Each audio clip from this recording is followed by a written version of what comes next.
galera, bom dia, boa tarde, boa noite, boa madrugada. Meu nome é Sidney Martins, professor de língua portuguesa aqui do LAC Concursos, o maior site de videoaulas do Brasil, quiçá das Américas.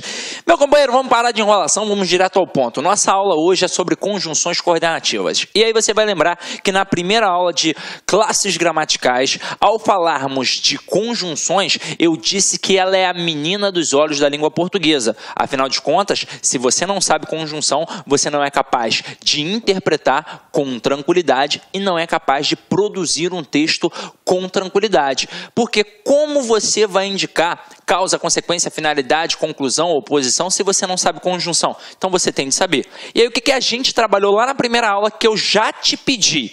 Eu pedi para você fazer 2 quadrinhos de conjunções. Um com as conjunções coordenativas e um outro com as conjunções subordinativas adverbiais.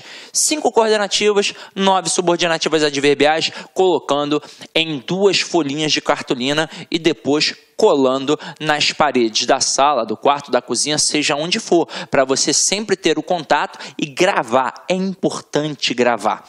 Hoje, se você já fez isso que eu pedi lá na primeira aula, você vai ver que essa aula aqui você vai tirar de letra. Agora, se você ainda não fez, talvez você ainda fique com algumas dúvidas aqui. Mas vamos parar de enrolação e vamos direto ao ponto. Primeira coisa, definir o que é conectivo. Aqui a gente definiu o conectivo como conjunções e preposições. Só que eu também posso pensar no verbo de ligação como conectivo. Afinal de contas, eu o chamo também de verbo relacional. Por quê? Porque ele faz uma relação, então ele é um conectivo, ele liga o sujeito ao seu predicativo, mas aqui a gente vai fixar em conjunção e preposição, até mesmo porque a gente aprendeu lá na primeira aula que a preposição serve para quê? Serve para ligar palavras, e a conjunção serve para ligar orações e palavras, só que não são quaisquer palavras como a preposição, são palavras de mesma função sintática. Então isso significa que a conjunção liga palavras de mesma função. E a preposição liga palavras de funções diferentes.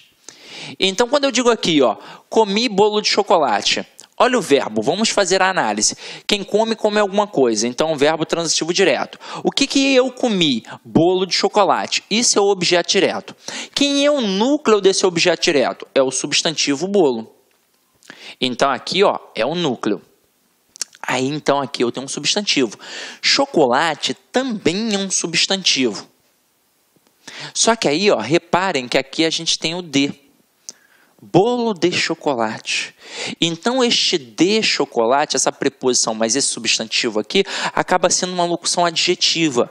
E que esta estrutura aqui, ligada ao núcleo desse objeto aqui, vai ser um termo que vai apenas acompanhar o nome. Na verdade, vai ser um termo que vai caracterizar esse nome, porque agora eu sei que tipo de bolo eu tenho.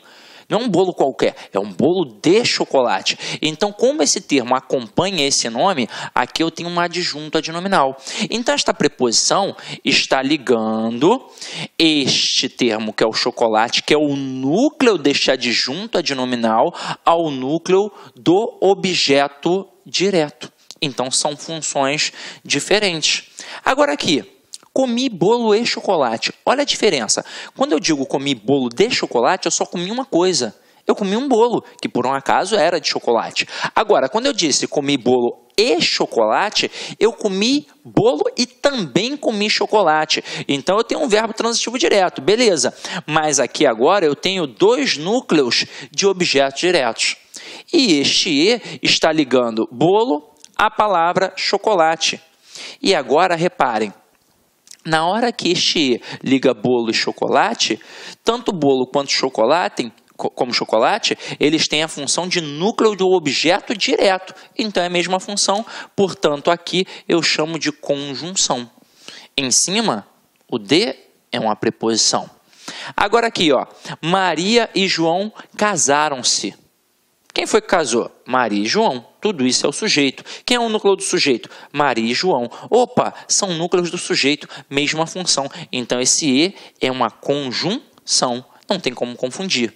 Agora aqui, estudei e fui à praia. Galera, A confusão pode até existir quando o termo estiver ligando palavras. E aí você sabe que a preposição vai ligar palavras de funções diferentes e que a conjunção vai ligar palavras de mesma função. Mas quando eu digo estudei e fui à praia, este e está ligando a oração do verbo estudar à oração do verbo ir. Então, se está ligando duas orações, só pode ser uma conjunção. Até aí, tudo bem, não é? Agora vamos ampliar esse conteúdo. Vamos trabalhar as concepções de coordenação e de subordinação. Na escola, provavelmente, você aprendeu que a oração coordenada é aquela que faz sentido sozinha e que a oração subordinada é aquela que não faz sentido sozinha. Só que aí, você estudando um pouquinho mais, você já deve ter percebido que tem momentos em que aparecem orações coordenadas e que para você não faz o menor sentido. Aí, caramba, você fica completamente perdido.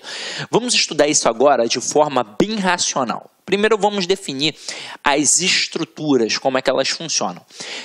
Vamos lá, quando eu tenho um período simples, como é que eu represento esse período simples? Eu represento através da seguinte árvore linguística, que é o sistema SVC, que é o sujeito, o verbo e o complemento. Então, eu mostro que o período simples tem apenas um verbo, apenas uma oração. Tanto é que eu posso chamar essa oração de oração absoluta. Até aí, tudo bem? Beleza, tranquilo.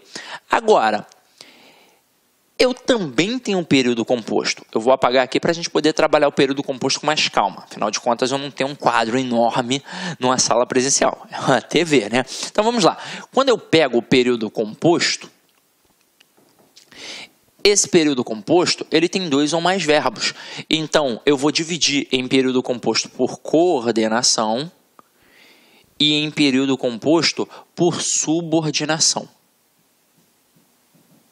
Vamos lá. Vamos começar a ampliar o conceito que a gente aprendeu na escola sobre coordenação e subordinação. O que são termos coordenados? São termos que estão assim, ó, um do lado do outro. Eles são equiparados, ou seja, eles são idênticos sintaticamente. Isso significa que eles são independentes. Um não vai exercer função sintática em relação ao outro. Tanto é que eu represento assim, ó, SVC barra SVC. Como eles são elementos de mesma função sintática, eu posso, inclusive, colocar uma vírgulazinha ali no meio. Olha só que interessante. Na aula de pontuação, a gente vai aprofundar esse conteúdo.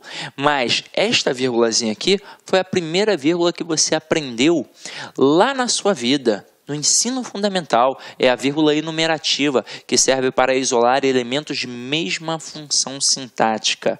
Então, olha só que parada bacana. No período simples, na ordem direta do sistema SVC, não pode ter vírgula, porque eu não posso separar o sujeito do verbo, nem o verbo do complemento exigido por ele. Mas e aqui, ó, eu tenho dois elementos de mesma função. Então, eu coloco uma vírgula para isolar esses dois elementos de mesma função.